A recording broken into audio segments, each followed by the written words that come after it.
2023학년도 대학 수학 능력 시험이 딱 100일 앞으로 다가왔습니다. 지금 어떤 전략이 필요한지 핵심 관계자에게 들어볼게요. 입시 전문가 오대교 수능연구소 대표 나와주셨습니다. 어서 오세요. 네. 안녕하세요. 네, 수능이 딱 100일 앞으로 다가왔습니다. 그 예전에 제 기억을 더듬어 보면 이때 너무 긴장됐던 것 같아요. 지금 고3 수험생들에게 가장 필요한 건 어떤 겁니까? 수능 시험은 수시 전형을 준비하는 학생과 또 불리한 내신을 극복할 대안으로 정시를 준비하는 학생들 모두에게 중요합니다. 예. 실제로 올해 2월 달 대학 입학 결과에서 확인된 것처럼 수시 전형에서 수시 최저 요건을 충족을 하지 못해 탈락한 비율이 서울 주요 대학에서 10%였던 것을 감안하면 예. 수시를 준비하는 학생들 모두 그리고 수능 시험은 모두 중요하다라고 생각할 수가 있겠습니다. 예. 근데 지금 코로나도 다시 유행한다고 하고 뭔가 이 불확실성 때문에 수험생들의 불안감이 더 커지는 것 같거든요. 근데 이게 불안해하지 마라고 엄마 아빠가 말하면 잔소리지만 또 네. 대표님이 말씀하시면 조언이 되니까 이 불확실성에 대한 불안감을 어떻게 좀 마인드 컨트롤하면 좋을지 조언 좀 해주세요. 네, 최근에 폭염과 또 코로나 유행 때문에 또 비대면 수업 등 또 올해 대입에 준비하고 있는 수험생들이 많이 걱정하고 있는 것이 사실입니다. 예.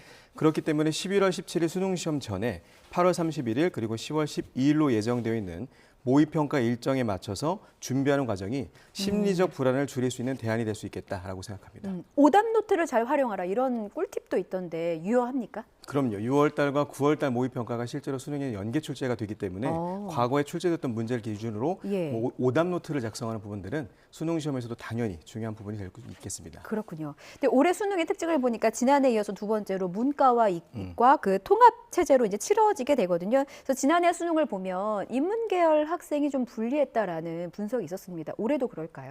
실제로 작년 수능 시험에서 올해 2월 달 대비였죠. 인문 계열 수험생들의 불리함이 확인될 수가 있었습니다. 예. 그리고 또 하나 지난 6월 평가원 모의 결과에서도 확인된 것처럼 만점자 기준으로 표준 점수에 따라 선택 과목의 불리함이 있었던 것은 사실입니다. 그러면은 올해 궁금한데 인문 계열 수험생은 그러면 어떤 전략을 잘 짜야 되는 걸까요? 올해 수능 시험을 앞두고 현재 8월 31일 날 시행 예정인 9월 모의 평가를 바탕으로 해서 일단 자신이 선택한 선택 과목뿐만 아니라 예. 유불리를 판단하기 위해서 선택하지 않았던 다른 과목까지도 문제를 풀어봐서 자신의 득점이 유리한 부분을 확인하는 부분들은 무엇보다 중요할 수 있겠다 생각할 수 있습니다. 맛배기로 선택 과목들을 다 한번 풀어본 다음에 내가 잘할 수 있는 거를 선택하는 기회로 삼아야 되는 그렇죠. 부분이군요. 실제로 9월 2일까지가 수능 원서 접수 기간이기 때문에 예. 8월 31일 모의평가가 끝나고 9월 2일까지가 수능 원서 접수이기 때문에 이런 전략들은 좀 필요하겠다라고 할 수 있겠습니다. 그렇군요. 또 최근의 추세를 보면 그 수능 위주의 정시 전형이 반영되는 게 좀 더 커지고 있는 것 같아요. 그런데 각 대학들이 이렇게 정시 비중을 높이고 있는 이유는 뭐라고 분석하시는 거예요? 실제로 정시 비중의 확대는 교육부에서 발표한 2019년에 11월에 발표한 대입제도 공정성 강화 방안에 따른 내용이었습니다. 예. 교육부가 발표한 대입 전형 간의 비율 조정 및 대입 전형의 단순화 정책에 따른 것으로 서울 소재 16개 대학의 수능 위주 전형이 40%로 확대된 것은 사실입니다. 이 내용을 확인하게 되면 공정한 기회의 결과 그리고 보장하는 대입의 교육의 희망의 사다리를 취지한다라는 부분에서 생각한다라고 한다면 이 내용은 부합한다라고 생각할 수 있겠습니다. 그 정시 비중이 높은 게 수험생의 입장에서 보면은 뭐 고3 수험생들에게는 불리하고 소위 말해서 재수생들에게는 유리하다 이런 분석들이 계속 있었거든요. 어떻습니까? 네, 실제로 정시 비중의 확대가 불리한 내신을 갖고 있는 고등학교 3학년 혹은 수험생들에게 유리한 것은 사실입니다. 그리고 올해 6월 모의평가에서 확인된 것처럼 올해 6월 달 모의평가는 졸업생 비율이 16.1%로 지난 13년 이래 최고를 기록했습니다. 응시 인원이 늘어남에 따라 각 등급별 인원이 늘어나는 것도 측면을 물론 생각할 수 있겠는데요. 예. 재수생 증가에 따라 고등학교 3학년이 무조건 불리하다는 측면보다는 등급의 인원이 늘어난다는 측면을 생각한다고 한다면 무조건적으로 불리하다고 판단할 수는 없겠습니다. 그렇군요. 그럼 수시나 정시냐 이 전략을 좀 잘 짜야 될 것 같은데 수도권 대학들의 경우는 정시 비중이 높고 비수도권의 대학들은 수시 비중이 좀 높더라고요. 이 정시와 수시 전략은 어떻게 짜야 되는 겁니까?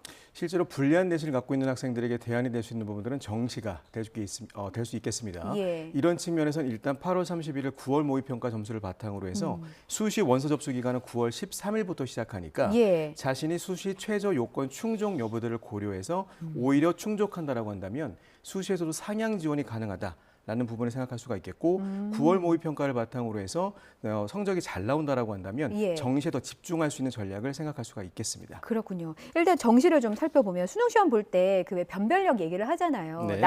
정도라는 것도 이제 해마다 다를 거고 네. 지금 EBS 수능 교재와의 연계율을 보면은 영역과 과목별 문항수를 기준으로 50% 수준이래요. 네. 그럼 지금 이제 점검해야 될 거는 EBS 교재를 보면 되는 건지 어떤 전략으로 좀 공부를 집중하는 게 좋겠습니까? 네, 이 역시도 기준이 될 수 있는 시험은 9월달 모의평가입니다. 예. 6월달 모의평가와 9월달 모의평가가 실제로 11월 수능에 연계 출제가 되기 때문에 이번에 8월 31일 결과를 바탕으로 해서 본인이 취약한 부분들을 유형을 먼저 확인을 한 다음에 수능의 연계 교재인 EBS 수능 특강과 수능 완성에서 취약한 유형을 선택적으로 공부하겠다라는 전략이 앞으로 남은 100일 전략이 될 수 있겠습니다. 그렇군요.